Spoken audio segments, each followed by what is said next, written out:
Thank you very much to everybody who connected with us. I am Vita Antonio Leuzzi, and I'm editor here at the Trento Student Law Review. I am going to be today's moderator for this conference.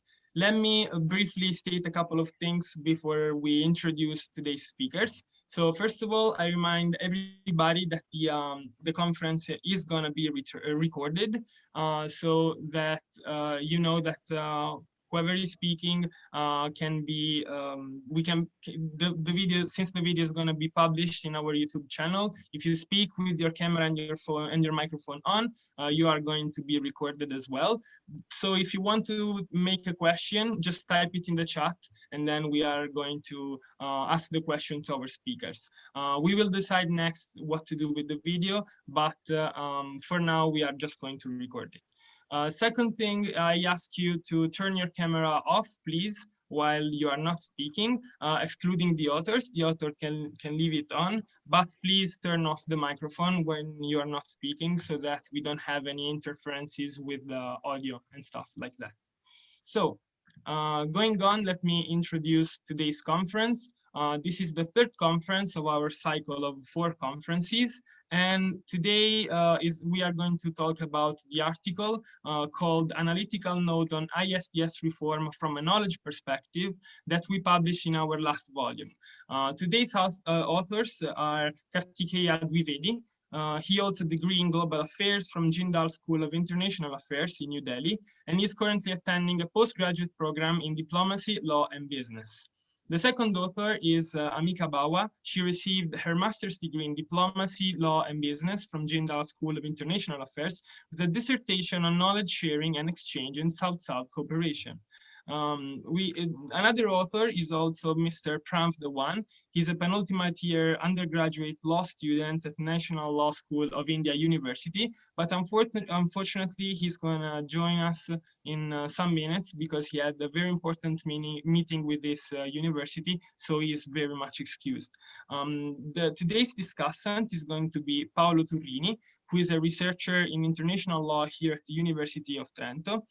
And he's going to discuss about this topic with the authors. The topic, as I said, is the ISDS system, which is briefly a system through which controversies between private investors and developing countries can be solved. And the authors underlined some problems or issues that this system has that they talked about in their article for our journal, and they are going to discuss them today. So let me just remind you how the conference is going to work out. We are going to have a first part where the authors are going to give us an overview about their article, and then the discussant is going to have the chance to further explain or underline some issues or just give us his perspective on the problem. Then I'm going to ask the questions to the authors, and the discussant is going to have a chance to answer back as well.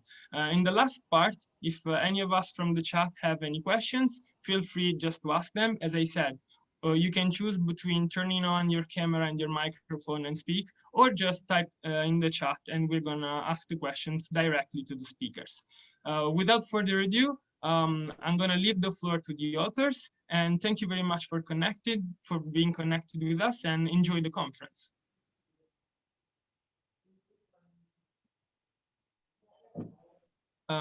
Thank you, Antonio. On behalf of the authors, I'll start by giving an overview of how we're going to be doing the discussion in this conference. First of all, am I audible to everybody? Is the audio working fine? Can everyone hear me? Yes. Okay. So as the paper proceeds, we will use the same structure. I will first introduce the concept with some preliminary remarks. Then I will get into the section on the jurisprudential critique of the ISDS system, further to which Amika will take over and explain the central conceptual critique that the paper presents on knowledge exchange and knowledge management, along with elucidating the concept of knowledge in legal affairs, especially in arbitration.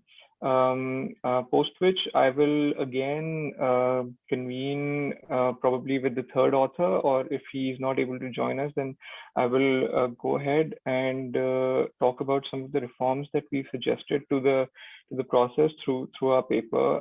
Post which we can give it over to Paolo and then get into the Q&A. So before I get into the critique of the or the jurisprudential critique, some preliminary background on ISDS I would like to give to the audience. Investor-state dispute settlement, as Antonio just pointed out, is a mechanism through which international investors and governments can resolve their disputes in an out-of-court settlement. It's popularly known as alternative dispute settlement, a resolution which is taught in every law course all around the world.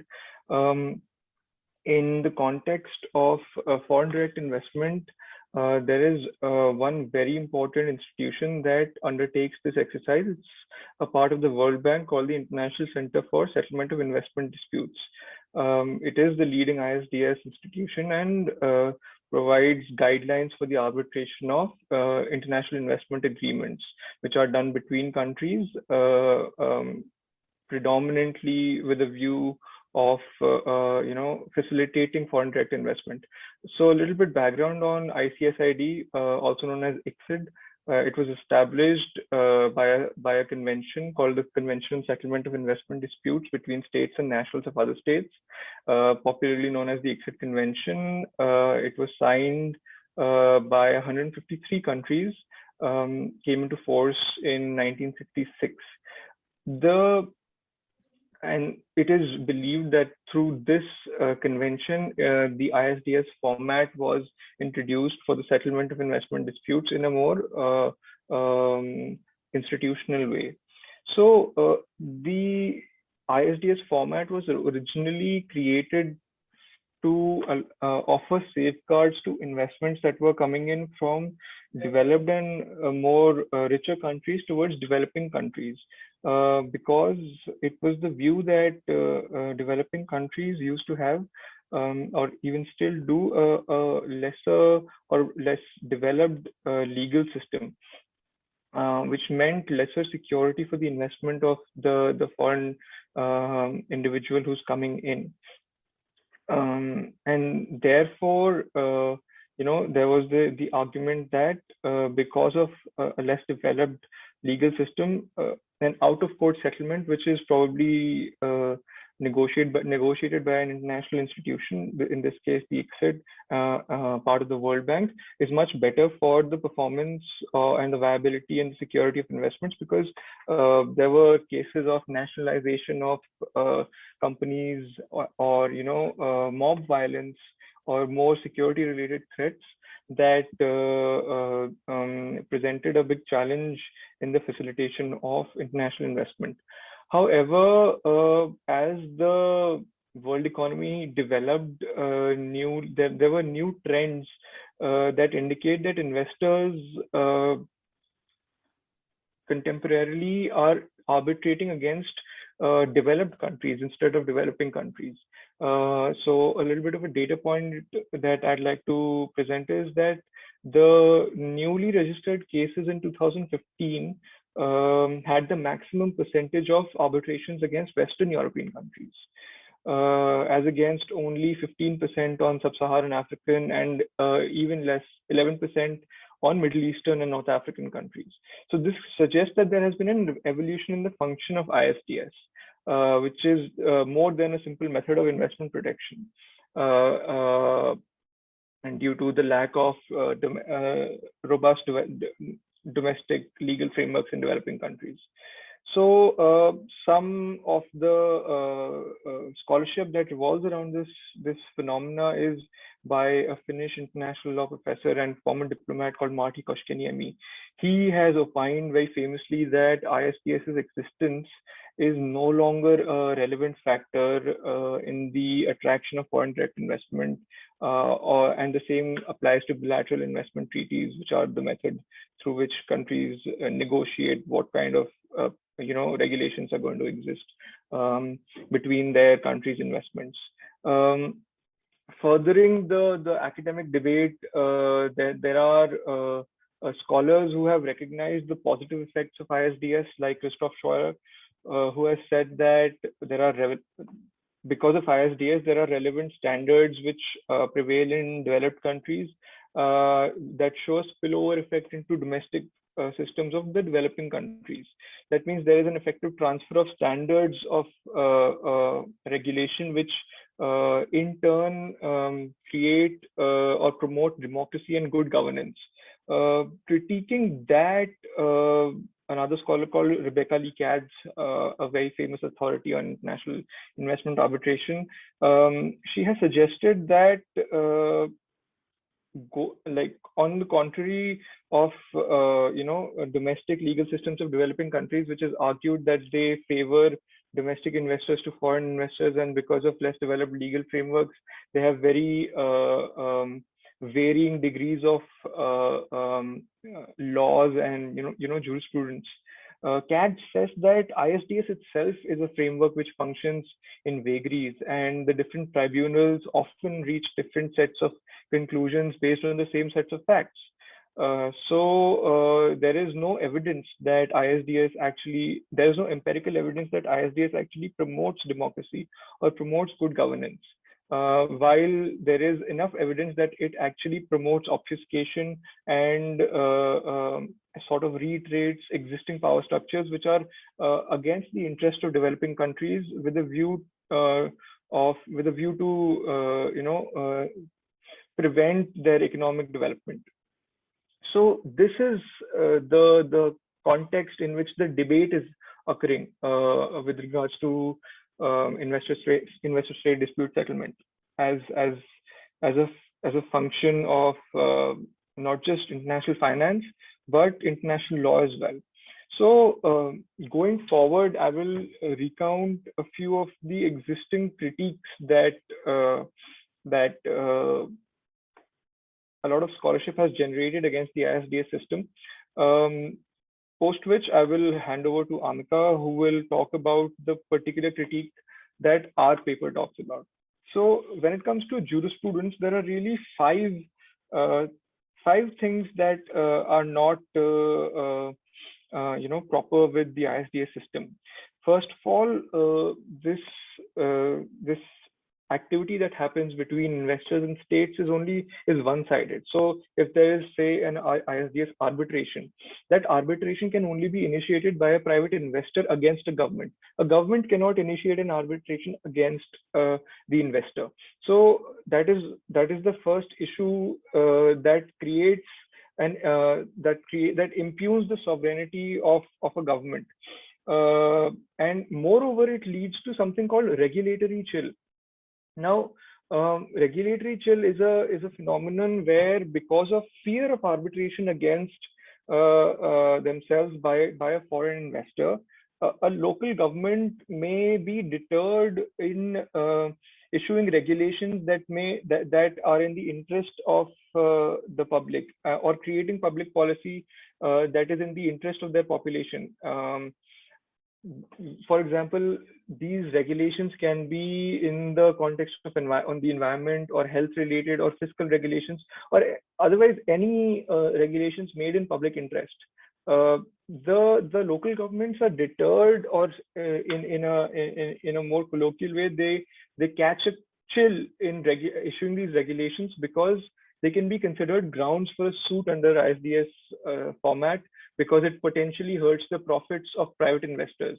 Now, why they start proceedings against a local government? They claim the violation of a principle called fair and equitable treatment.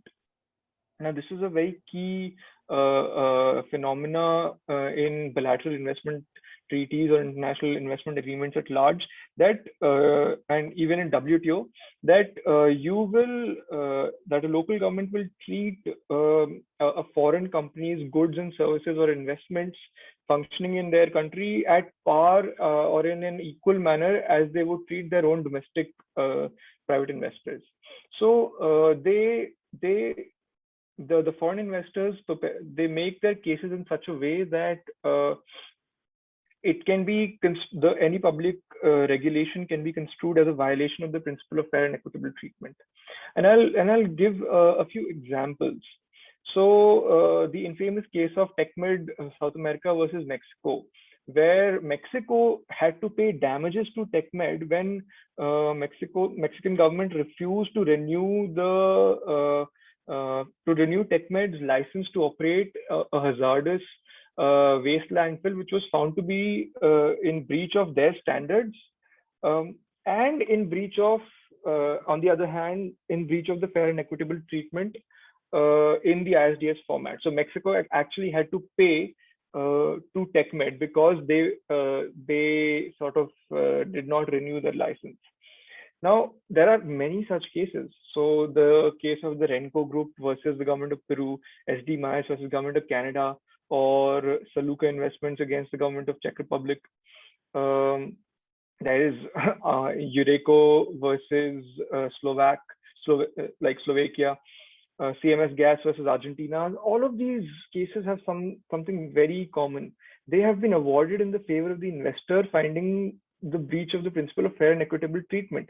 And all of these cases were a case of the domestic government issuing a regulation in public interest, in many cases health or environmental regulations. Now, this effectively risks making the state and its functions a footnote to the profit interests of private investors. And it deepens the kind of asymmetries in development and institutions between the countries, because a private investor can always circumvent the domestic legal jurisdiction and sue a government in the World Bank and get their way. Another criticism, the second one, is that apart from emanating from impugned sovereignty, the foreign investors function in a way that they have greater rights as against domestic investors. Now, this comes out very vividly in the ruling or the award given against the Russian government in favor of Quasar. So the arbitration panel found that the clause that foreigners invoke a higher standard of protection than the national investors is not extraordinary. That means that foreign investors do actually deserve a bigger standard of protection by the government, for the simple reason that bilateral investment treaties are actually designed to attract investors. So because you're attracting them and inducing them to invest in your country, you are obligated to protect them more than you are obligated to protect your own domestic investors.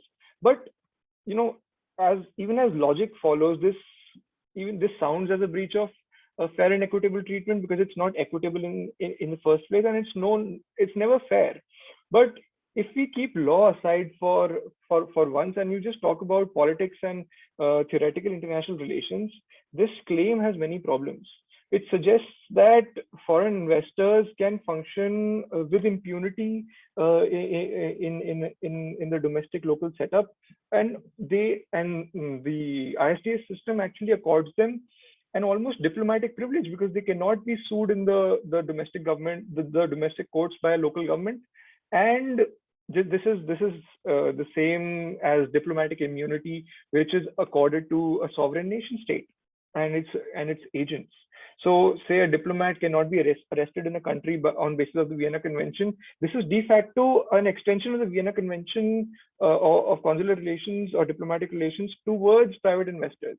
Now, the difference between a sovereign actor and a private individual, I do not have to reiterate. It's pretty logical. A sovereign actor is acting in the welfare interests of its population, and a private individual is only focused on profit maximization. So the fact that a greater diplomatic level rights, de facto diplomatic level rights, would be extended by a local government to a private investor is deeply problematic. Another criticism that can be levied on ISDS system comes from the community of arbitrators themselves. Now, if we take a critical look at who are these arbitrators? This group suffers from a genuine lack of diversity. Investment arbitrators are generally a very elite pool of law professionals, as many law students would, concur with me. 50% of ISDS arbitrators have actually acted as counsel for investors in other ISDS cases. So, a little bit of detail about how the ISDS system works is, how arbitration works is, one party would appoint one arbitrator, another party would appoint another arbitrator, and then there would be a neutral arbitrator. So 50% of these arbitrators actually have acted as counsel for investors in other ISDS cases. Now, that implies that there is a great chance of conflict of interest when arbitration is going on. Furthermore, 10% of our ISDS arbitrators have acted, only 10% of ISDS arbitrators have acted as counsel for governments in other cases. Let's say if they are acting as a counsel for a private investor, then only 10% of those people have acted as counsel for another state, while 50% of the community of arbitrators have acted as counsel for private investors. Furthermore, 90% of presiding arbitrators have received their higher education in OECD countries. That means almost 9 in 10 of international arbitrators are a part of the developed country setup. So they may not be sympathetic towards the interests or concerns of developing countries. Now, all of this is fine, but does it actually hamper their judgment?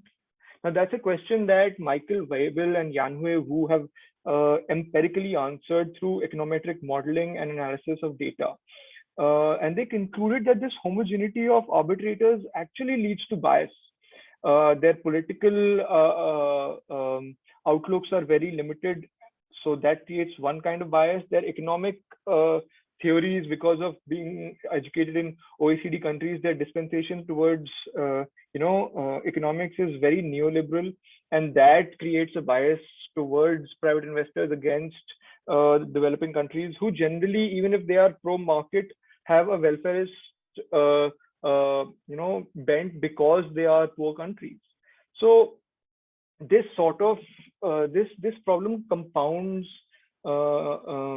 with the next criticism of ISDS, which means that the system suffers from a major lack of transparency.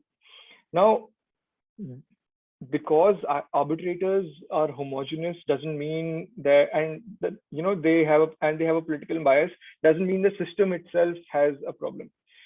Because in many countries, the community of judges who function or rule in courts are also very homogeneous, and they also have political biases. Now, the difference between this is that when judges, they give a ruling, they are functioning in an open court as opposed to closed doors of arbitrations. Any biases that are reflected in the judgments of a judge and they are scrutinized by civil society. Now, on the contrary, private arbitrators and their decisions are not made, they're not met with the same level of scrutiny, and they get away with decisions which are problematic and do not need any explanations.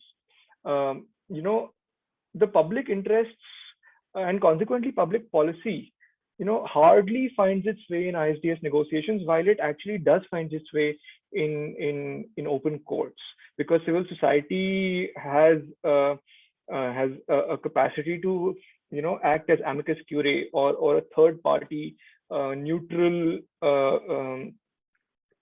party overseeing the proceedings, and they can figure out in whose interest is the ruling going really, and is it fair or not. So that facility is not given in the ISDS phenomena. So what is the level of transparency between the courts and the ISDS is for everybody to understand, because a court is a public authority and is a very important part of a democracy, and its rulings are accessible by the public. But if the parties in an arbitration decide that the proceedings of the ISDS process have to be remain anonymous, then they will be granted that request. Now, this this this is a function of the procedure of the convention on ICSID, which I mentioned earlier on. So the lack of transparency has an institutional provision, because the private individuals don't want their awards to be publicized because it's just bad PR. Then again, the final criticism, and this is perhaps in our opinion as authors, the most important of the different criticisms ISDS has, is that the system famously suffers from inconsistency. Now, there is the absence of de jure rule of precedent, or at least a set of common principles in ISDS that makes jurisprudence very chaotic and dangerously inconsistent. This leads to mistrust and abuses of power structures within the ISDS and in the international economy. What I mean over here is that, as I mentioned previously, in ISDS, the same set of facts in different situations can lead to different conclusions. So this is against the fundamental spirit of law. If there are certain first principles that exist in a regime, say in international finance, then a simple set of facts should lead to a simple set of conclusions. There cannot be different rules for different players. This is the very definition of fair and equitable treatment, which actually investors invoke to sue governments. So, taken as an aggregate, all these issues, they act as a hindrance for the development of sufficient awareness and tools within the developing world to safeguard their interests of economic development. We as authors suggest that a solution to these problems has to centralize the ISDS from the ISDS framework, or the framework of international investment arbitration, from a concept of knowledge as a shared, widespread public good. That means the flow of knowledge has to be seamless. Its curation has to be absolute, and any knowledge that is generated has to act as a public good. Any knowledge that is generated in the course of investment arbitration has to act as a public good. That means it can be utilized as precedent by other cases, so that there is a consistency and different sort of players do not get different rules to play by. So a developing country cannot be sued by a private investor from a developed country and get away with just profit-making incentives, whereas a developing country investor investing in a developed country cannot get that same benefit. So it's not truly neoliberal in that sense as well. It's just a furtherance of the power structures that exist in this world, the developed versus the developing, rich versus poor. So that is something that we detail out in our paper by looking at investment arbitration through the context, through the perspective of knowledge, furthering from the perspective of developing countries. And this is where I would invite my co-author Amika Bawa to really lay down what is this concept of knowledge and how are these asymmetries sort of perpetuated further by ISDS system, and how we can better deal with it and look at it. Thank you. Thank you, Kartekya. So, as he already mentioned, the aim was to centralize the concept of knowledge and sort of create it as a shared good amongst all the stakeholders in the process. And what we mutually felt is, and through our discussions, was that this is the one way we can ensure consistency and build trust in the system, and trust especially on behalf of the developing countries who are emerging as newer and stronger players in the system. So when we look at knowledge, we began, of course, first by uncovering the theoretical and the philosophical foundations of knowledge. And this is where we uncovered two strands of knowledge that exist, and one is privileged knowledge, and the other is common knowledge. In terms of privileged knowledge, we have the Platonic idea of knowledge, and similarly, we found links of that privileged knowledge in Indian philosophies of Jainism as well, where we understood knowledge as being intuitive, selective, limited, and therefore there was a limitation on who could attain it. And this is best embodied by the Platonic idea of philosopher king. The other kind of knowledge, which was more common, was found in the philosophies of Aristotle, Indian philosophies of Nyaya philosophy, Hinduism, was the concept of knowledge which was based on reason. It was based on scientific understanding, experiential knowledge, and therefore it could be attained by whoever would, in that pursuit of knowledge, want to attain it. Once we understood the two kinds of knowledge, it became even more simpler to understand what kind of knowledge is embedded in the ISDS system or in any investment arbitration system.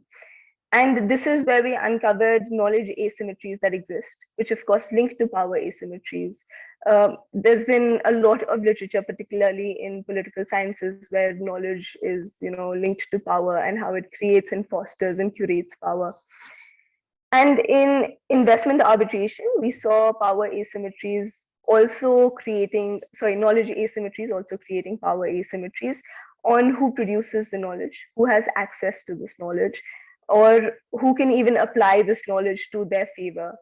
In terms of inconsistency, we looked at procedural knowledge in terms of the institution, of how knowledge flows in the institution of investment arbitration, ISDS, and the other international systems that have been laid out, how this results in systemic challenges, which furthers opacity in the system, and then eventually builds trust deficit in the entire system of investment arbitration.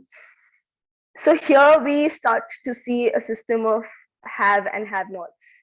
And this is where we see those that come in the having knowledge, having access to knowledge, having access to application of their privileged knowledge, was entities having a comparative advantage in the field. And going out of the current topic is that this is most significantly embodied in patents or copyrights. So that gives them a comparative advantage as such. The other kind of advantage, those that possess a privileged knowledge or selective knowledge or access to limited knowledge, is that they get a competitive advantage on how to maneuver the knowledge within institutions, how to get the outcome they're looking for through the knowledge. And this has, of course, been very lucidly discussed by the lead author in this paper, where he pointed out how various awards on similar issues have been interpreted differently, and the outcome has, of course, resultantly been very different. We also look at knowledge at two levels. So, of course, building upon privileged knowledge and how power asymmetries exist, we have looked at knowledge that is flowing in individuals, which was pointed out by the existence of homogenized group of arbitrators. Who are these arbitrators, where they're coming from, their sources of origin, that also links to where they're obtaining the knowledge. And of course, this links back to the entire idea of developing countries having lesser developed legal systems. It also links to the individual or group level as to who has access to the knowledge in terms of the investor versus the state, and therefore who also has the right to sue or act on this knowledge. And then we also looked at the entire place where this knowledge results in a policy control by, say, an investor in a developing country, which limits the policy space of a developing country. At the institutional level, we tried to see inconsistencies in the system, which was what we felt one of the biggest drawbacks at the institutional level, because that fostered trust deficit. It fostered lack of faith in the institution.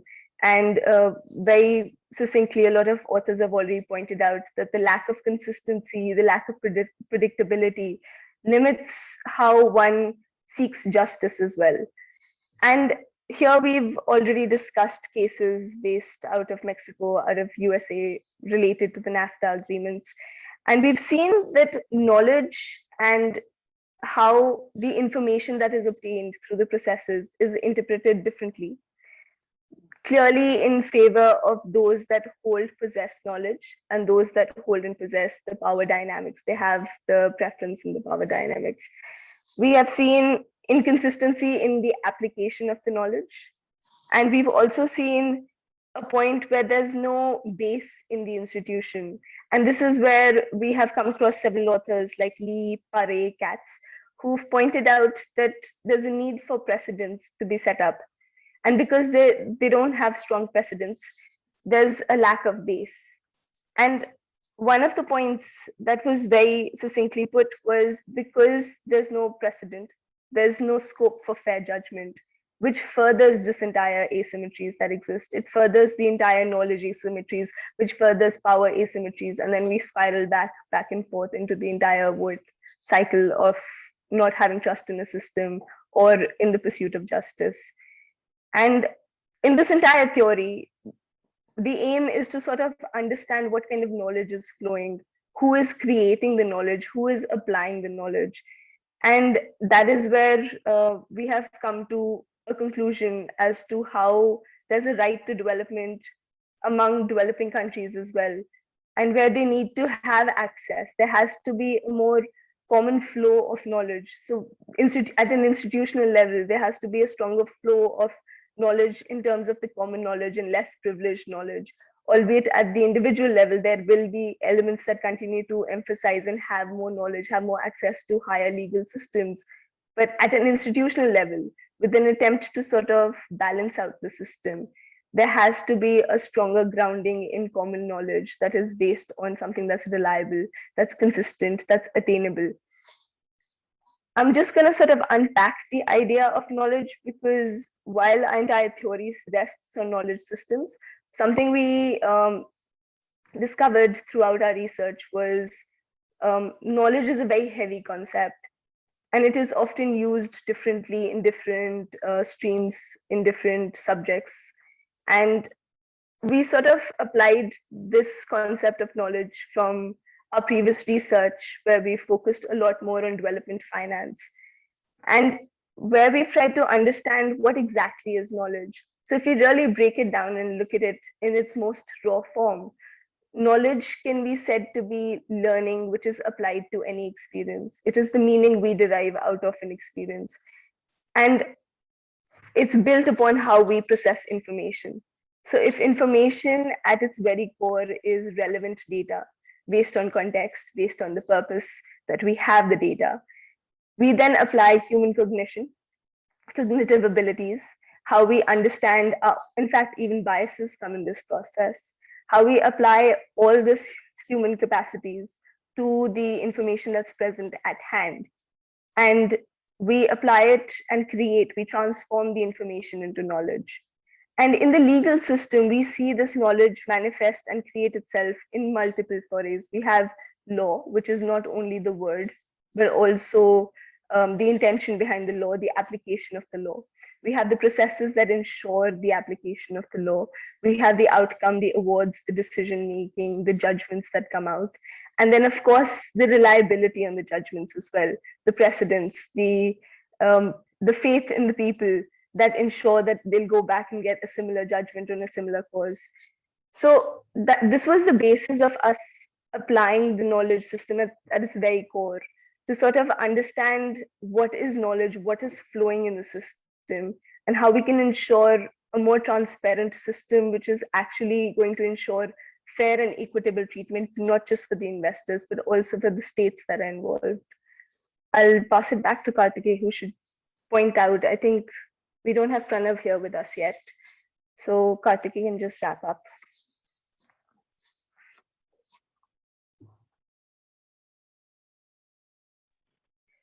Yeah. Thank you, Amika. I think our third author might not be joining. So I'll just talk about some more points in the paper relating to knowledge, and then quickly tie them up with is someone's mic on? Amika, can you please turn off your mic? Yeah, you can go on.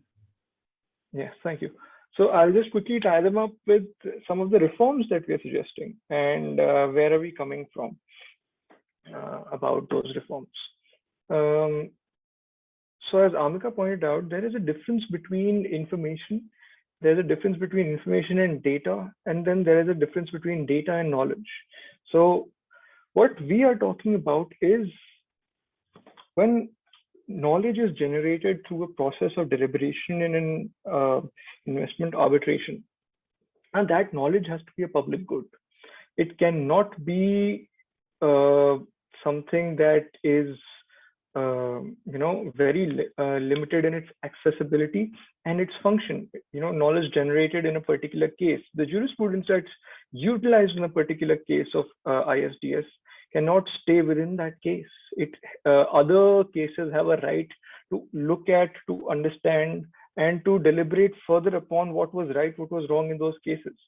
Now, and that is where we actually reaffirm the principle of fair and equitable treatment. That is where we make the system a little bit more fairer. So the lack of clearly established principles and the lack of knowledge create unpredictability and inconsistency, which generates confusion and risk. So even if we are arguing from an extremely neoliberal standpoint that free markets and less regulation are the way to go, then this sort of a reform where knowledge is allowed to flow freely from one jurisdiction to another all across the world, it actually decreases the amount of risk that an investor faces. So if the investor knows that these are the first principles through which a dispute is going to be governed, then those principles are going to be universal. And this is not a novel suggestion. This happens all the time in trade. The World Trade Organization has a general agreement on trade and tariff, trade-related investment measures, agreement on agriculture. All of these are universal. Now there are disputes in that. I'm not denying that there are no disputes when you have this kind of a system. But those disputes are of a very different nature, where nobody disagrees on the fundamental principle of the statute. If they do, it is still in the context of developed and developing nations, which we see in the whole agreement on agriculture, where developing countries indeed do give trade distorting subsidies to their domestic industries, and the developed countries have a problem with that. So this problem between developed and developing nations does end up permeating that kind of a statute as well. However, it's not so blatantly rigged in the favor of developed nations as it is in the ISDS system, because there is an actual lack of a global statute. The ICSID cannot function as a global statute because not everybody is a member of that.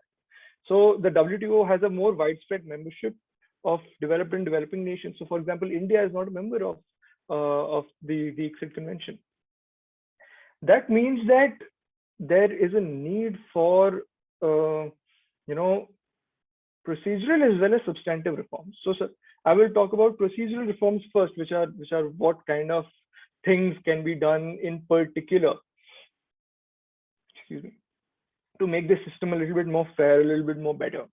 Now, those measures can be considered as follows. They can incorporate an appellate body.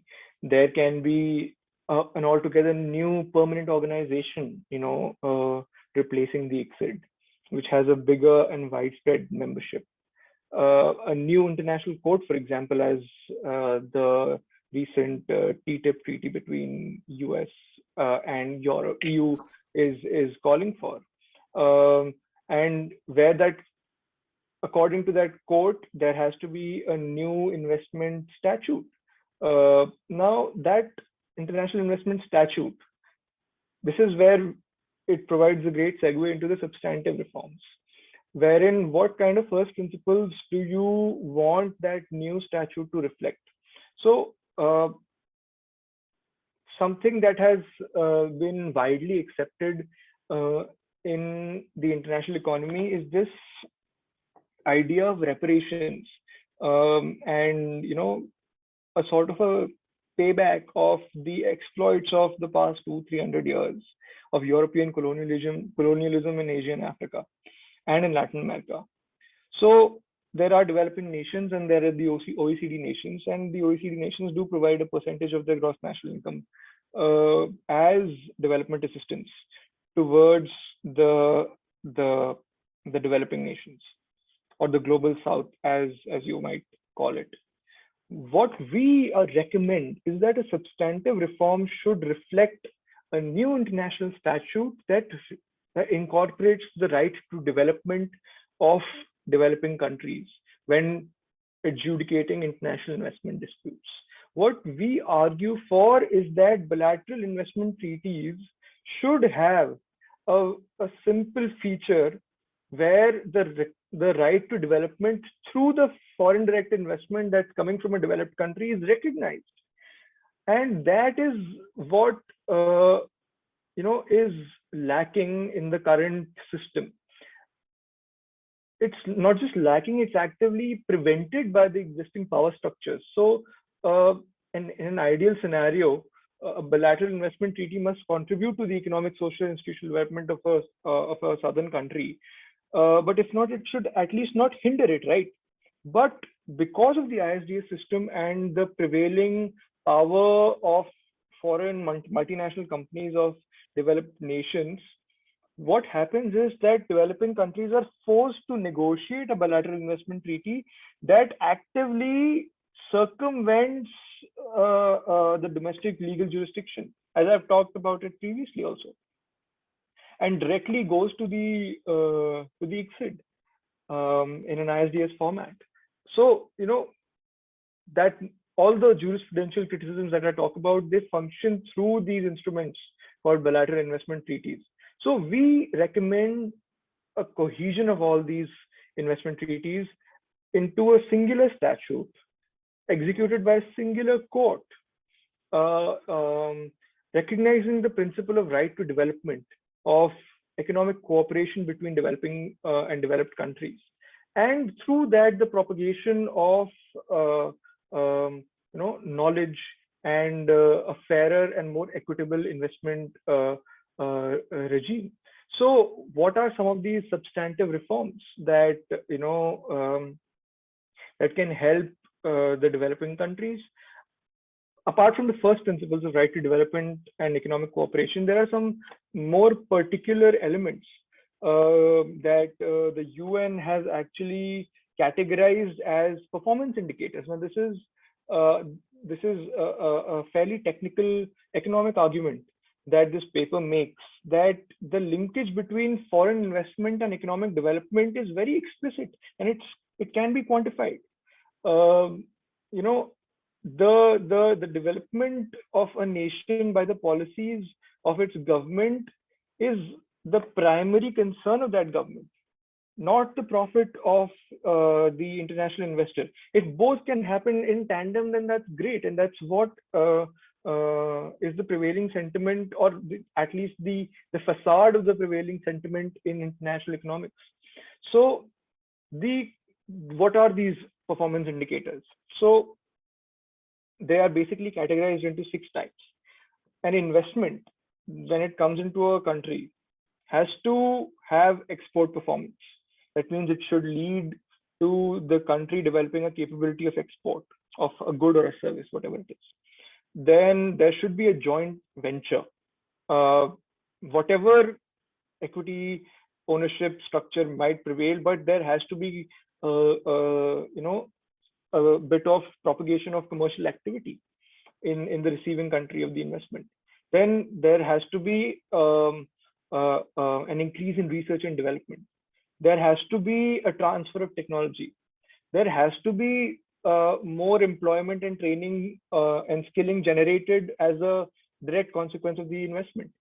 And other requirements such as local content requirement, and the provision of surety or security of the investment in forms of bonds financing a percentage of the risk, which are more detailed and more custom performance requirements of an investment in a country. But the other five are not too much to ask. They are prevalent in different degrees in all the countries.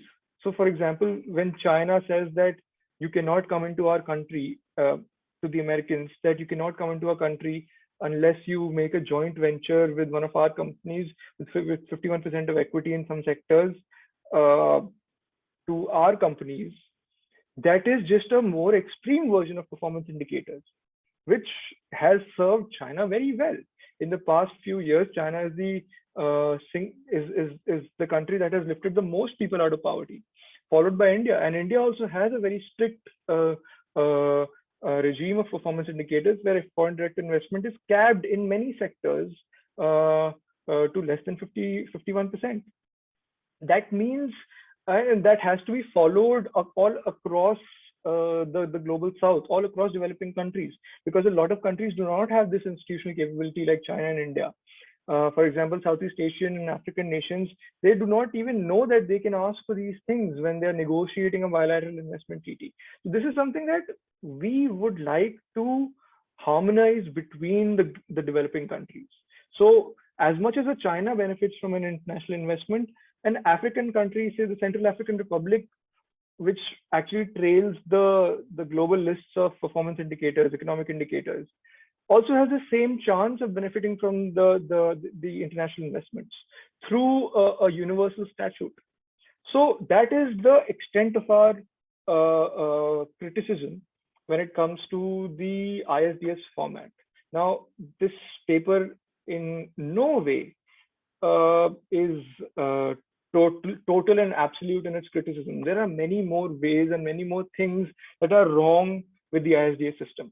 What we tend to look at is the concept of knowledge and its lack of accessibility, and its creating a lack of consistency, which in turn violates the principle of fair and equitable treatment upon which the international investment regime is based on. Thank you. Okay, thank you very much for our authors. It was very, very interesting to hear you talk about those very delicate questions, issues. And I think that the overview you gave us really lets us understand that there are problems that the developing countries have to face, and that we have to create a system in which all of the rights of the countries, as you stated, the developing right, have to be taken into consideration. Now I'm gonna leave the floor to our discussant. So please, Mr. Turrini, you are free to speak. Thank you very much for your attention. Thank you very much, with Antonio, and my thanks also to the whole staff of the Trento Student Law Review. I thank you for inviting me today to discuss this interesting issue and the underlying also interesting article that you published. I think that my invitation is due to to me being the convener of the course in International Economic Law here at the University of Trento. Although I want to make clear from the beginning that I am not an expert in investment law, as I already disclosed and admitted with the authors of the article. And so these are just my personal views of a very difficult topic. And so please do not take this as pure gold. And so these are just the criticisms from a non-expert of the topic. Actually, we have an expert here because I see among the public, among the audience, a friend of mine who I invited, and she is really an expert in investment law. She has published extensively in this field, but maybe later in time she will be willing to give her opinion to us. But anyway, I would like to start by congratulating with the authors of the article, and which I liked a lot. I liked a lot also, and even more, their presentation, which rendered an even richer view and picture of the issue they deal with in their article. So maybe in reading the article, I missed many things that are now present. They have not presented in their speech. And so in any case, I have just written my notes, my scattered notes, and so I cannot change my my presentation, my discussion. But what you said during your speech would deserve even a greater and a discussion more in depth. So I liked your, very briefly, I liked your article for 3 reasons. The first reason is that you take a critical stance on investment law, which I fundamentally share because I'm quite critical with respect to investment law, how it is shaped now. And we are not the only one, because nowadays these kind of criticisms leveled at investment law are quite frequent and quite common, and so we are not really heretic in saying these kind of things. But in any case, I appreciate and I share many of your views about the flaws of the current system of investment law. The second reason for which I liked your article is that is because of the focus on knowledge, and this is very interesting in my opinion. It is very spot on, because basically law is knowledge. Law is not something material that we find in real life. Law is something immaterial, so it's sort of fluid, magic fluid, and so it is knowledge. Law is what we think can bind us to do something. And so any focus on knowledge is very appropriate when dealing with law. Although I think that since law is, of course, knowledge, but also the knowledge, the established knowledge, and so the knowledge that was established by someone. And so I think that in your equation, an element is missing.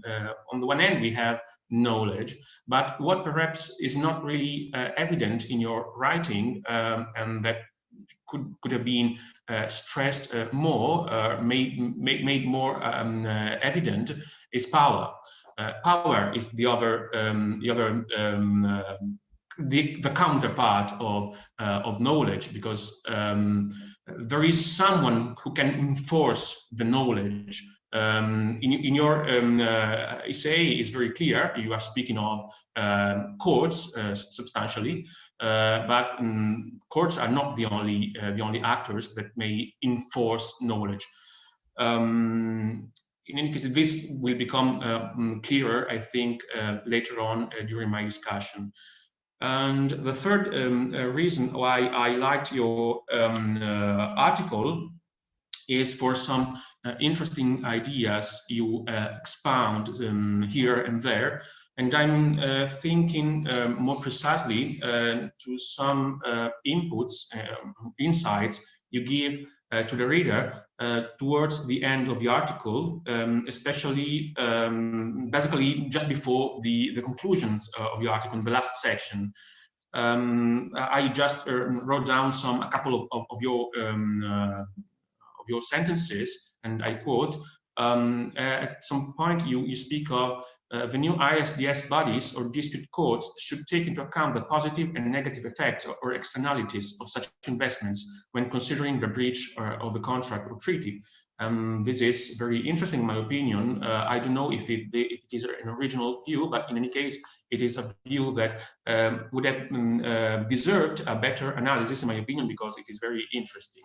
And also in the field of knowledge, more related to knowledge, At some point you say just before the end of your essay, explicit induction of knowledge exchange as a performance indicator of an investment. So you want to turn knowledge exchange of knowledge into a performance indicator of an investment. And this is very, in my opinion, suggestive, although I'm not sure what you mean. I think that I sense that it may have an interesting meaning and it can reveal something important, but maybe you should have devoted more effort in explaining what you mean, because I am left wondering whether you mean simply a procedural requirement or due diligence obligation, and it is not clear to me which are the consequences of breaching such requirement obligation in relating to the exchange of knowledge. The consequence would operate on the jurisdiction. So if this exchange of knowledge doesn't happen beforehand, we are not in front of an investment, and so the court is not able to rule, to give an award. Or maybe this operates at the stage of the merit, and so if an investor or one of the parties to the dispute does not comply with its knowledge obligations, then this is a piece of evidence that can be used against that party during the proceedings. Or maybe is this something that operates at the stage of a damages awarding, and so the monetary compensation awarded to the winning party is parametered against, is set against its compliance with knowledge exchange obligation. I don't know, it is not said in your article, but it would be interesting to know what you mean with this aspect. So far, the reasons why I liked your article, but there are also some criticisms I would like to level against your article, although, as I said you before, this is just a personal view of the matter. And I would like to proceed with a particular technique. I would like to tell you what I would have written if I had been required to write an article with the title of your article, with the same title as yours. And so, first of all, perhaps if I had been obliged to write an article on knowledge within the framework of investment law, I would also have addressed, I think, the aspect of lawmaking, because you deal a lot and in a very interesting way with the issue of adjudication, and so the role of courts and tribunals and arbitration panels. But I think that there is another part that is overlooked by you in your essay. That is the part of norm creation, because the meaning of norms, of course, is decided by courts during the proceedings, at the end of proceedings.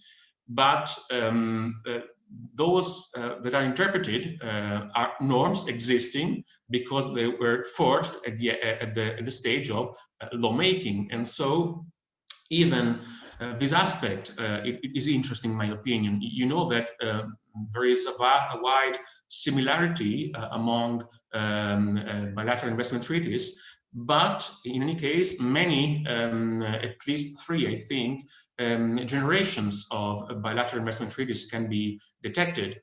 And so not every bit is the same as another one. So we may have different content as far as the treatise on investment law is concerned. And the content of a specific treaty may depend on the power, again, of the negotiating actors. And so we may have some actors that are mainly standard makers, and some actors that are mainly standard takers. And so they cannot decide what they subscribe to, but they just accept what they are imposed. And this is an aspect, I think, that would deserve a bit of attention. In any case, coming to the main part of the of your article, that is procedural issues, which is very important. You know for sure that these issues are now being discussed by in the framework of Ancestral, because the working group number 3 of Ancestral has been discussing for the last 3 years now about a possible reform of ISDS, as you know. And I think that the reports and the materials that are available in the website of Ancestral is a real mine of ideas and hints and suggestions in the field of knowledge. And I would like, for instance, to read some excerpts from these reports. I would like, for instance, I hope not to be too boring, but where is it? I told you that my notes are really scattered, and so I cannot find. Okay, here. For instance, in late in 2017, so as soon as the working group took on the task of discussing the reform of ISDS, the working group was cautioned that deliberations relating to duration and cost should be fact-based. At the same time, it was noted that perceptions were also relevant in terms of maintaining the legitimacy of ISDS. Later in time, a few months later, in April 2018, these are some sentences that can be read in the report of the working group. It was said that while perceptions should be taken into account, they should not be the driving force for the current work. It was also said that the right way to deal with the public perception of ISDS, where they were based on false allegations or misunderstandings, was to actively communicate with the public, providing adequate information. It was further said that whether we'll find it or not, negative perceptions about ISDS posed concerns and thus would need to be addressed. It was stated that while public perception was important, perception alone would not justify the need for reform and as a subjective concept. We need to be grounded on empirical evidence and facts. In response, it was said, first, that a vast amount of information and studies was available and requiring additional information or further verification of those perceptions would unduly delay progress being made by the working group. And second, that negative perception could also of themselves justify the need of reform. So let's get rid of this window. And so here in this text, we can see a clash of opinions between the members of the working group and the states that interact with the working groups on the very aspect of the role of the working group, and so on the scope of their reform action of ISDS. And so there are some countries that say that only only the really fact-based problems, so the problems that were proven by facts, can be addressed by the working group, and so be dealt with in this process of reform ISDS. And another set of countries that said the opposite, said that even though some problems cannot be proved, then the fact that there is a perception, a common perception, a shared perception, that these aspects constitute a problem, this suffices to deal with and to address these aspects. And so this is a very, I think it is a real war over knowledge, because the perimeter of the action of the reform of dispute settlement in investment field is perimetered with walls of knowledge. And so this is interesting because perhaps you know the article, but some authors, Malcolm Langford, Daniel Bain, and Laura Letourneau-Tremblay, wrote an article and then also promoted the article in post in EGTalk, the blog of the European Journal of International Law, in which they address these aspects and they give an overview of the problems of ISDS with the lens of the certainty of knowledge about these problems. And so they have a picture in which there are four quadrants. And one of these quadrants is we have no knowledge of a problem, but this can be a real issue for investment law. And in this quadrant, they situate the incorrectness of decisions. And so a really important aspect that it was also dealt with by you in your article. There is also the matter of arbitrator independence, impartiality, and neutrality. This is also an issue that, according to the three authors, is a serious issue on which the empirical evidence is not enough to say whether arbitrators are impartial or not. And another aspect, which is in the third quadrant, is third-party funding. For those who do not know what it means, third-party funding is when a third party, so a party, an actor that is not involved directly in the dispute, gives fund to the plaintiff to initiate a proceedings in the investment field. And so this is a sort of game, a sort of gambit. A rich man or rich company gives fund to another actor in order to initiate a controversial dispute in the field of investment. And so if the controversy, if the plaintiff is the winning party at the end of the proceedings, then a share of the money awarded to the winning party is given to the third party that funded the proceedings. Otherwise, the money is lost. This is a very important issue on which, according to these three authors, we do not have enough evidence on this, although it is really problematic in principle. And so these are just three examples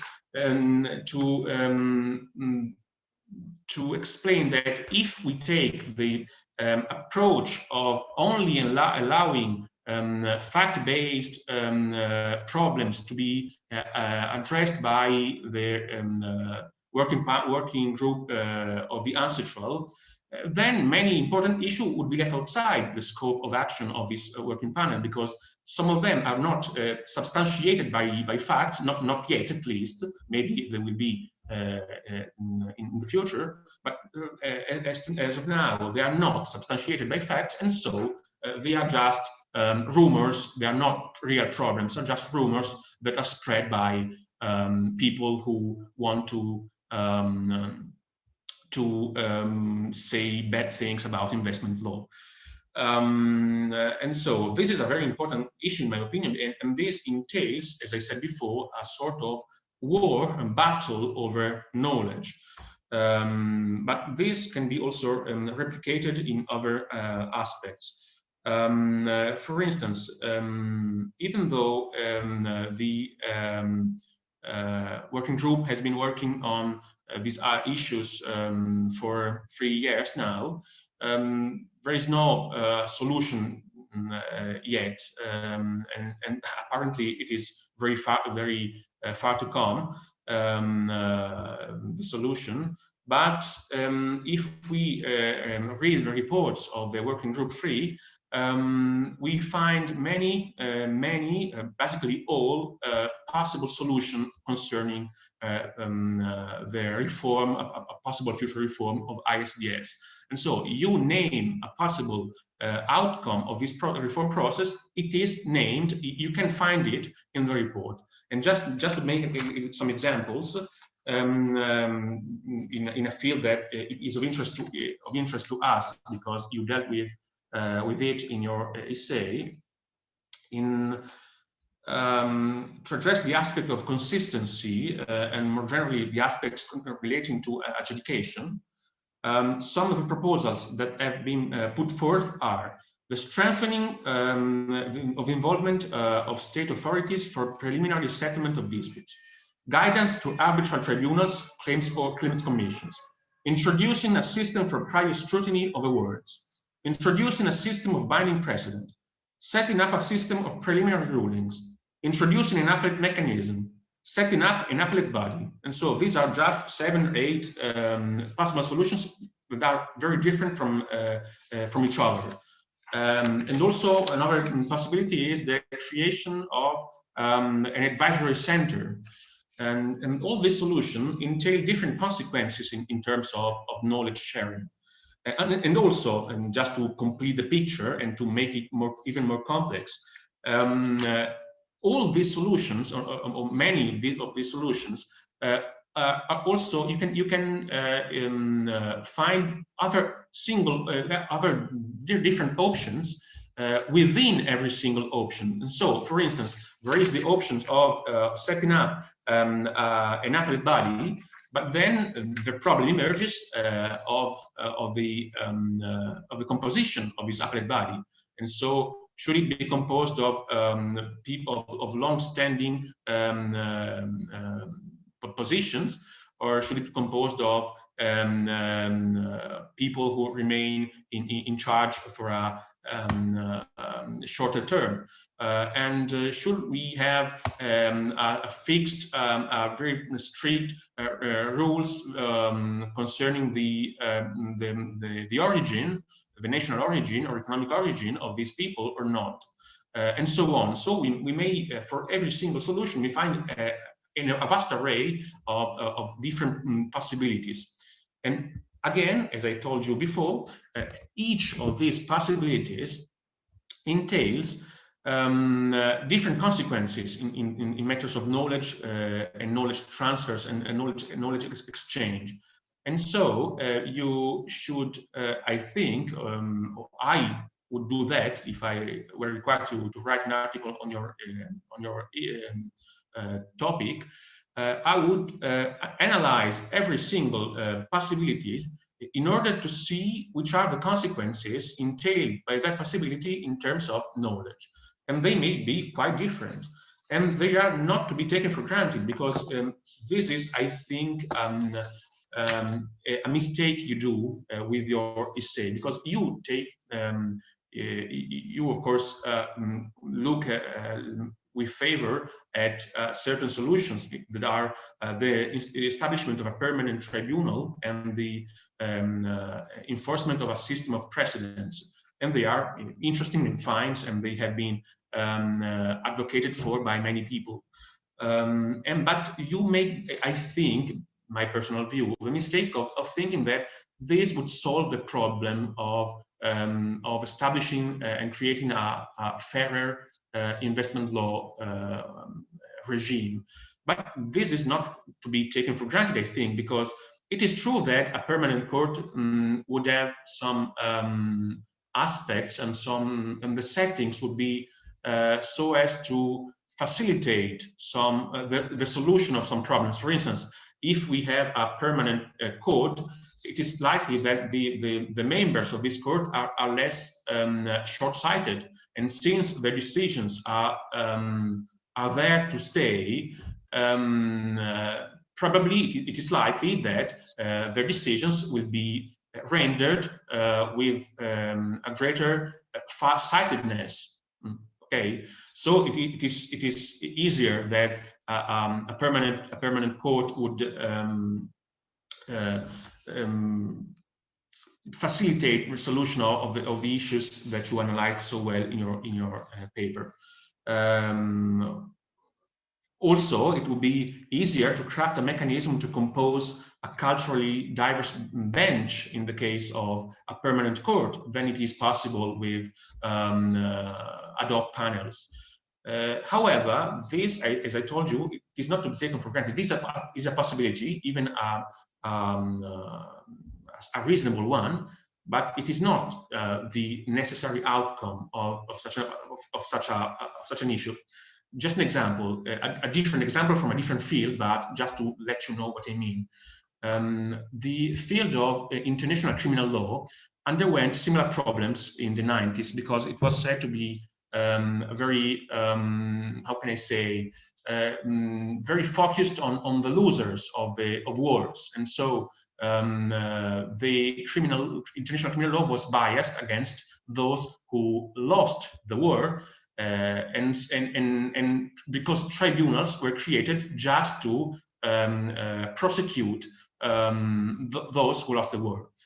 So an international criminal court was given life in the early 2000s in order to address the issue. So there was a permanent court and the prosecutors of the court were chosen among the people coming from developing countries. And so Brazil in the first prosecutor, and then an African prosecutor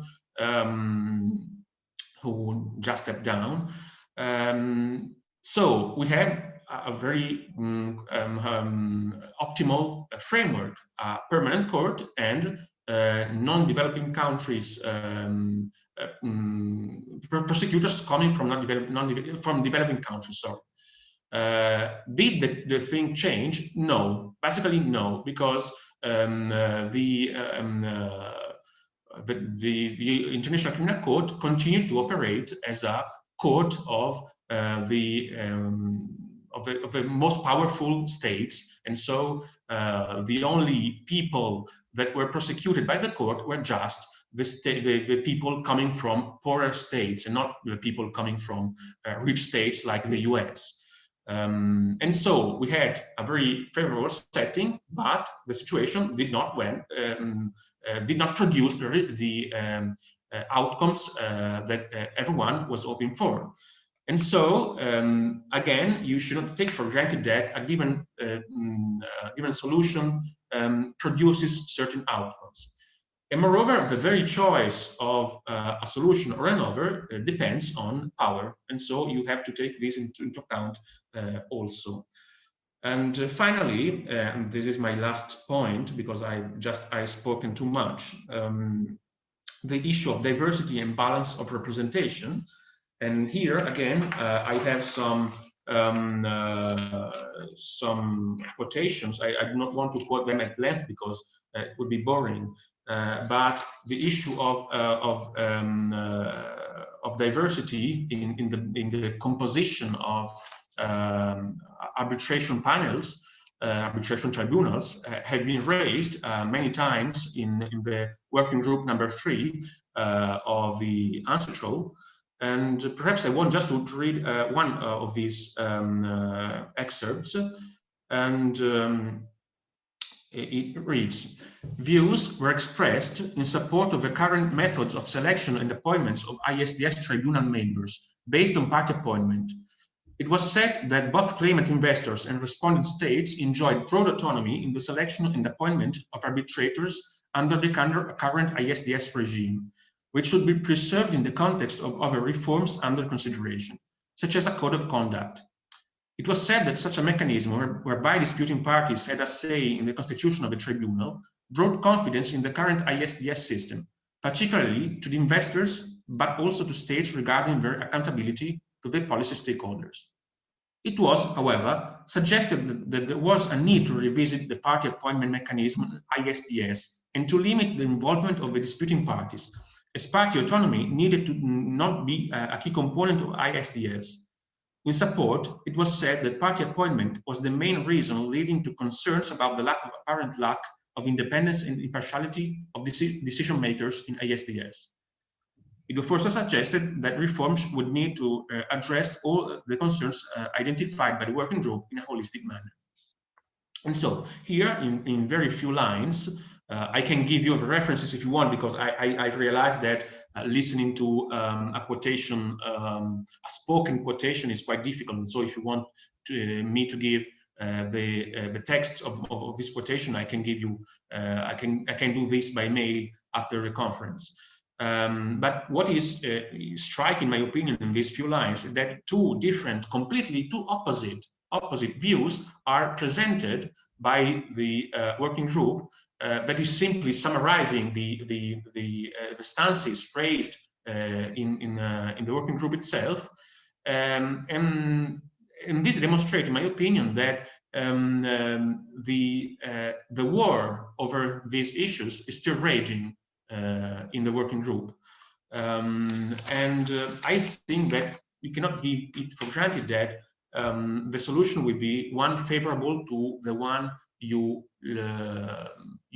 hope for, because just to quote here the point of view of Canada, consideration could also be given to incorporating guiding principle as opposed to strict requirements of diversity into the statute of any eventual permanent tribunal or appellate mechanism. So here, Canada, which is usually considered a progressive state, but Canada also has economic interests, of course. Canada is saying that even if the outcome were the establishment of a permanent tribunal, even if, and this is not to be taken for granted, even in that case, the preferable solution would be the drafting of guiding principles concerning the composition of a tribunal, not strict requirements. And this is very important because even if you manage to create a permanent tribunal, then many problems still remains because, of course, the tribunal would have jurisdiction only on those states that accept it, and so the fact that an international tribunal exists does not mean that the jurisdiction of the tribunal is universal. And then, even if you manage to establish tribunal and this would have a wide jurisdiction, then the rules on the composition of a tribunal will have to be addressed, and these are not necessarily favorable to developing countries. And for instance, the participation of some people, of some scholars from developing countries could be envisaged but this participation could be minoritary. And so if there are 9 judges and 4 of them are coming from developing countries and 5 of them are coming from developed countries, then the majority is held by developed countries. And in this case too, the knowledge remains in the hand of remains in the hand of developed countries.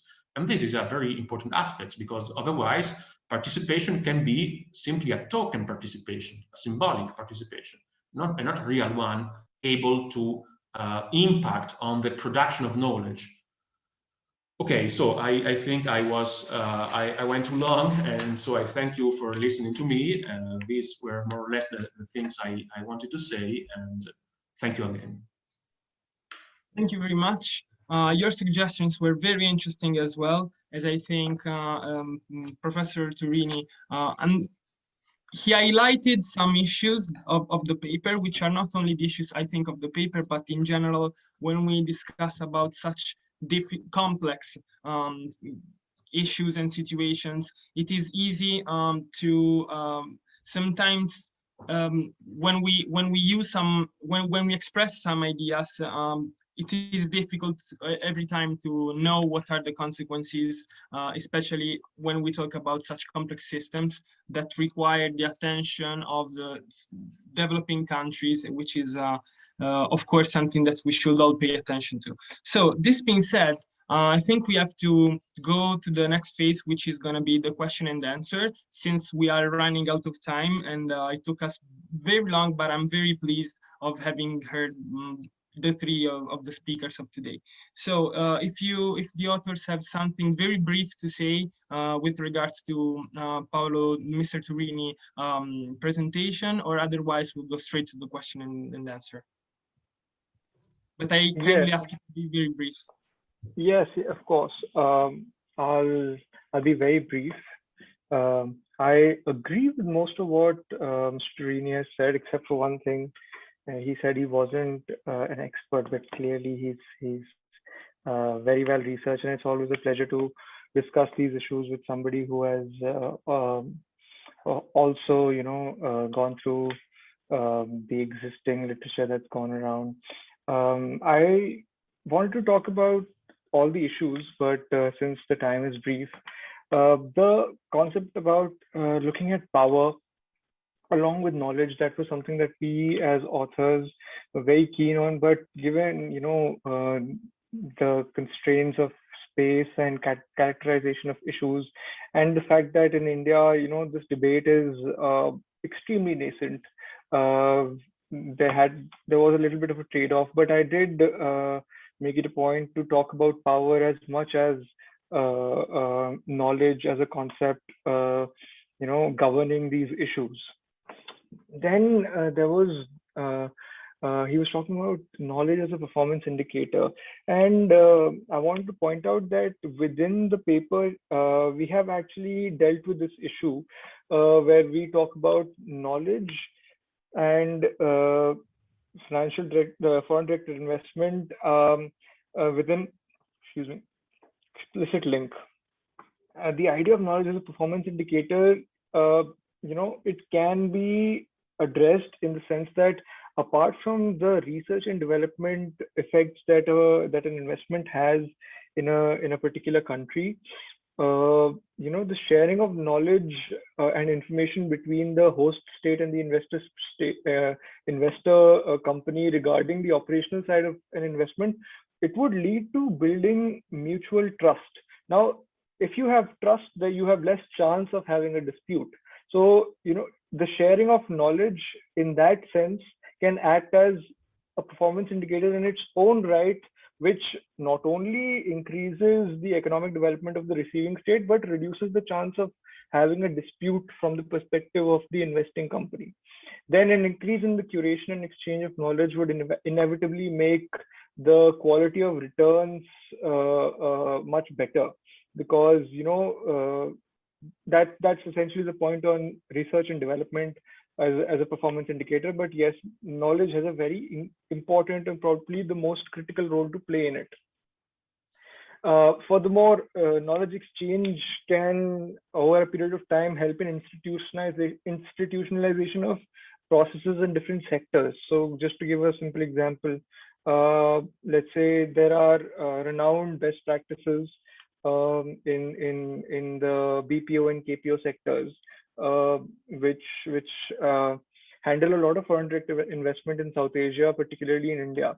So if they have more cohesive exchange between the government and the investing company, then that sector itself can grow and develop much faster. Now that means good news for all parties involved. So in any case, the exchange of knowledge, and not just the legal sense, of course, that arises once there's a dispute, but even before that also, knowledge exchange and knowledge flow, research and development, documentation of practices, having consulting groups actually function and not just on paper, that is very, very important coming from an investment perspective, not just a development and welfare perspective. So I think, and of course, if there is more access to knowledge, the arbitration proceedings would have to spend less time on debating facts. Then the facts would, if there is a standard operating procedure of documentation and curation of knowledge related to any sector, any investment, then the facts in the legal proceedings are much less debatable. Now that sounds like a minor trivial issue, but it actually manifests itself in really in ways which are very disconcerting and very problematic. So that is a practical level function of knowledge as a performance indicator. So and that indeed would promote more balance between developed and developing countries. Then I really like the criticism made by Paolo about the lawmaking aspect of it. This is something that we should definitely look into in more detail, because adjudication is actually a post facto process. The pre facto element is if the law is just made in a particular way, then the adjudication space becomes very narrow. So in some ways, we do talk about it when we call for a singular statute, which takes into account first principles of right to development of developing countries and economic cooperation or the transfer of technology. When we say that those performance indicators should be modeled into every bilateral investment treaty, that is probably in some ways when we are touching on the lawmaking aspect. But Paolo is absolutely right that that itself is a very important and crucial aspect of improving or tilting the needle in favor of the developing countries when it comes to the ISDS system. Then about the Commission on International Trade Law, the UN CITRL. I think our third author was really tracking all of these developments in the working group number 3. And I think the Langford, Bain and Tremblay article also was very much on our radar to discuss about not just in the paper but in our discussion. But since a third author didn't come, that element of the discussion remained a little bit out of our scope. But we were about to discuss all the 5 odd reform recommendations that are coming in: the multilateral approach to terminating existing BITs, allowance of counterclaims, duty to regulate, clear hands clause for the investors, all of those things, exhaustion of local legal remedies, and then going up to ISDS. All of these are third-party access like amicus curiae we talked about. So all of those reforms in the UN CITRL we were actually tracking, but since our third author was not able to join us, that remained out of the scope of today's discussion. But still, one of the criticisms that we had, and Paolo himself touched upon this, was that the CITRL is talking about all of those jurisprudential criticisms that we laid out of lack of homogeneity in the in the community of arbitrators, inconsistency, all of those things. But we are talking about an issue that is prevailing within the CITRL itself. Like Paolo said, Canada is, despite its image of a very progressive nation, it's advocating against strict guidelines that would inevitably benefit the poor in the developing nations, that would inevitably make the process of investment arbitration more fair. So the inherent conflict between developed and developing nations is something of a much more important theme of our paper. What we wish to talk about is that this CITRL itself is a manifestation of the issues that we want to bring about in the paper, and not just a forum of resolution of the measures. That's what this paper is talking about, that this CITRL, this debating body, is not talking about developed country versus developing country interests. It's not still talking about, even if so I agree with Paolo when he said that a singular statute might not solve the issue. And he's absolutely right. It really might not, because there exists already a statute, ICSID. But what we're looking at is the perspective of the developing countries. We want to tilt the needle in the favor of the developing countries a little bit more. And for that, even if there's a new statute, we wanted to recognize these principles of the right to development, the performance indicators that increase the viability of the investment for the receiving country. So those are the issues that this paper and this exercise of research, us as authors, wanted to really undertake. And his comments notwithstanding, we would really like to keep the argument ongoing and not let this exercise stop. Thank you. Thank you very much. Thank you very much for your contribution.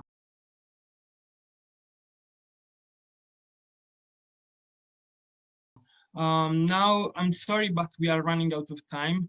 And I asked the chat if they have some brief questions to make. Otherwise, we can collect them and just send them by email to you.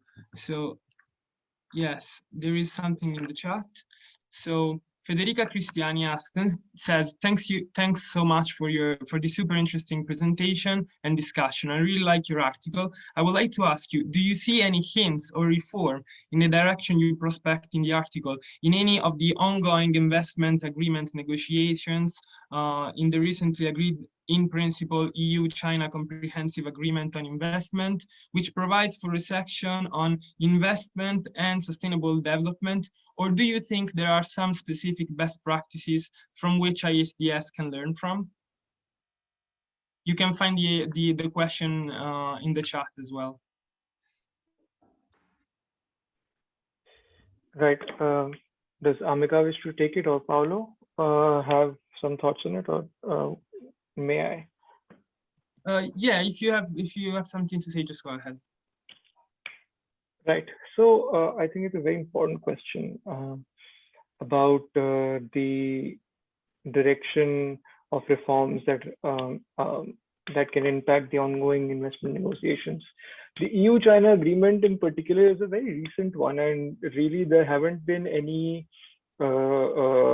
disputes, so to speak, as of now within the scope of this particular agreement. However, China and Chinese companies actually have sued Western European countries in the ISDS format.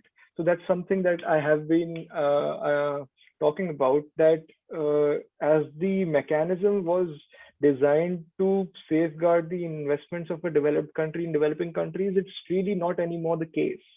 And it is the investors of all kinds of countries, you know, China, even American countries, that are suing largely developed nations. And you know, in that sense, the consistency really takes a bigger blow. It's an even more of a structural issue. So I don't think that as of now there is anything that is a wholesome solution to the ISDS process. I think the civil debate is really testament to that. But one thing that we can take a hint from is the DSB of the WTO.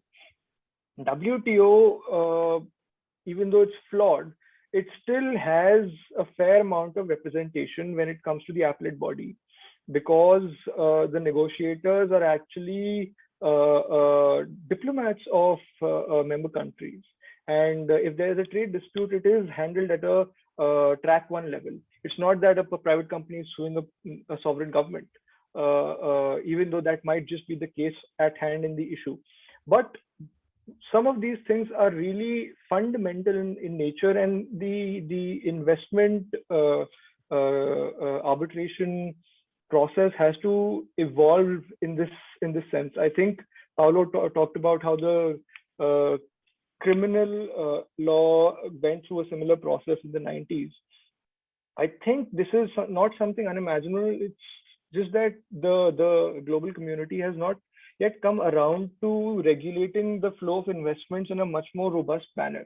And I think, yes, although not conclusive to any aspect, the DSB, the appellate body of the WTO, are still better than having the ISDS format, and they can really take some elements out of that, but still it won't be conclusive to any limit. It would still have to factor in the development needs of poor countries and the representation of the arbitrators and the inclusion of performance indicators in the specific legal instruments, which are bilateral investment treaties in this case, or in future might just be a universal statute.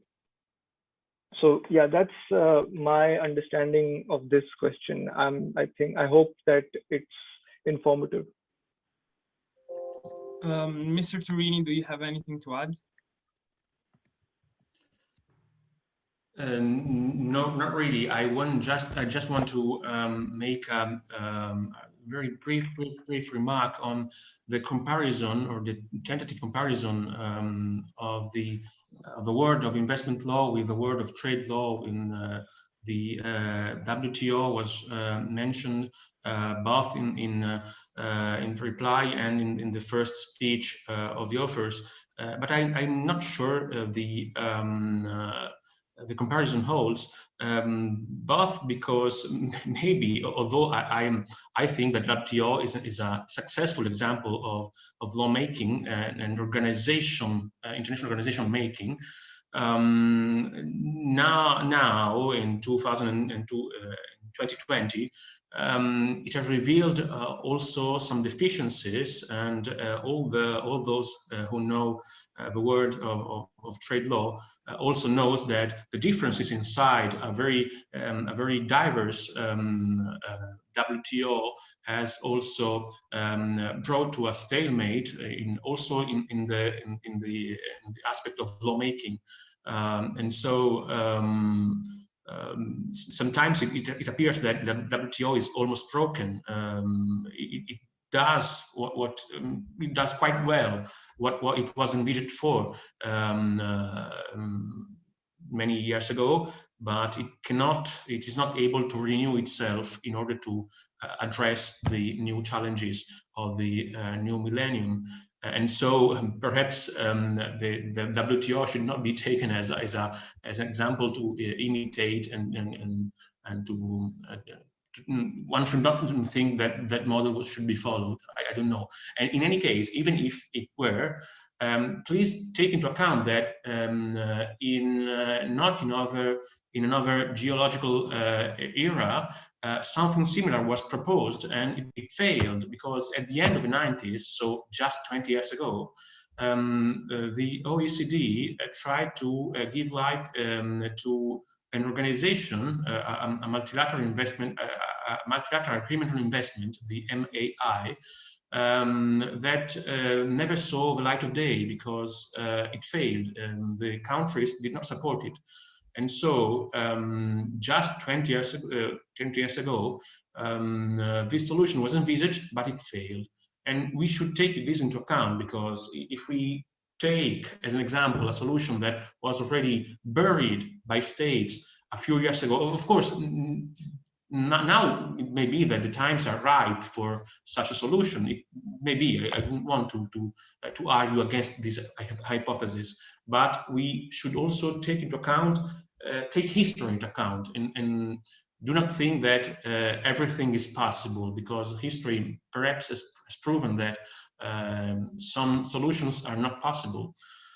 And my last words simply concerns not the article, but this meeting, and especially my remarks, because I know that it is difficult to make complex points and to develop a complex line of reasoning within a very strict space, such as an article. And so I didn't want my criticisms to seem too harsh, because they were not. And I know that it is difficult to push and to squeeze your reasoning that is very wide-ranging into the few pages of an article. And also I know that it is much easier to criticize than to build. And so I do not want it to seem to be patronizing, and so I appreciated really your article, and I think that it is worth a discussion. And so thank you for being available to discuss it. Thank you. Thank you very much. I think the time is up, so we have to go, but I wanted just to say a couple of words. I think that we had some very interesting and very challenging discussion, but the issues we raised and the confrontation we had was very useful to understand better what is the problem, and that even solutions that appear easy, they are not, because they bring consequences with them, and that there is such a very difficult way of approaching this problem, just because we are talking about knowledge asymmetries. We are talking about something that has to be built internationally, and of course there is international politics that takes place, and a lot of issues such as this. So yeah, I think that we have to go. But if any of the on the chat, any of the people who are following us have any questions, just email us. You can find our email pretty much everywhere, and we will address those to the authors and to the discussant. So thank you very much for following us, and we remind everybody that there is another meeting on next Friday. So if any of you want to join us, the authors, the discussant, you are welcome. So thank you very much once again, and bye-bye.